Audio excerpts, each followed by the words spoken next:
Romiešu skaitīšanas sistēma ir sena skaitļu pieraksta metode, ko lietoja senajā Romā. Tā ir īpaša ar saviem simboliem un unikāliem noteikumiem, kas ļāva rakstīt un rēķināt ar skaitļiem vēl ilgi pirms decimālās ciparu sistēmas ieviešanas. Šī sistēma ir saglabājusies kā nozīmīgs kultūrvēsturisks mantojums, un mūsdienās to izmanto piemēram grāmatu nodaļu numerācijā, pulksteņu ciparnīcās un gadsimtu apzīmējumos.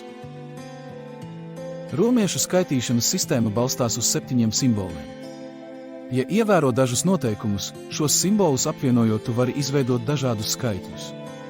Simbolus I, X, C un M var atkārtot līdz 3 reizēm, tādējādi apzīmējot skaitļu pieaugumu, piemēram, ar 3 reizes I apzīmē 3, bet 3 reizes X apzīmē 30. Un cik ir šeit? Tu esi ģēnijs. Savukārt simbolus V, L un D nedrīkst atkārtot.